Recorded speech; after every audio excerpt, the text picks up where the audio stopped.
औज़ुबिल्लाहिमिनश्शैतानिर्रजीम बिस्मिल्लाहिर्रहमानिर्रहीम। उन्वान है मोहम्मद सल्लल्लाहु अलैहि वसल्लम की शान। किन शान से अल्लाह ने उतारे है मोहम्मद, हर दौर में हर शख्स को प्यारे है मोहम्मद। सब वाली वक़ार दुनिया में हर तरफ अंधेरा ही अंधेरा था। चांद था लेकिन बेनूर सा, तारे थे लेकिन बुझे बुझे थे। आफताब था लेकिन डूबा डूबा था।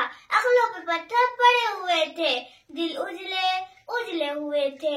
क़ज़ा ने पहाड़ों लूट कर चमन बेरंग कर दिया था कि अचानक मेरे नबी की आमद हुई, जिन्हें रहमतुल्लिल आलमीन बनाकर भेजा गया। और वो रहमतुल्लिल आलमीन जिनकी उंगली से सहराओं में चश्मे फूटते हैं, जिनकी सवारी से बीमार उठनी सेहतियाब हो जाती है।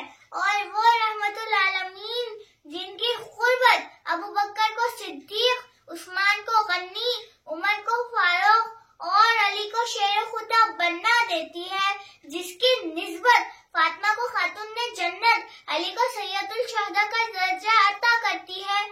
मैं उस रहमतुल आलमीन की शान कैसे बयान करूं?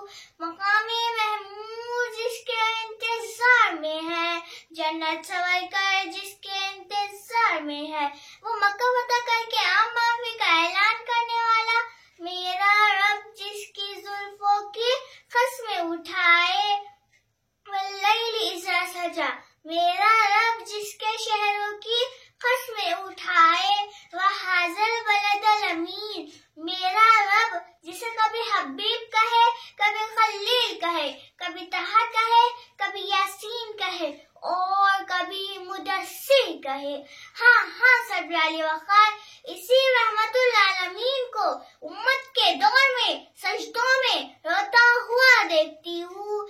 जिस तरह लब से लब मिलते हैं नामे मोहम्मद के सबब, काश हम सब मिल जाए उस नामे मोहम्मद के सबब। अगर आपको मेरी वीडियो पसंद आई तो लाइक और सब्सक्राइब जरूर करना। अल्लाह हाफिज।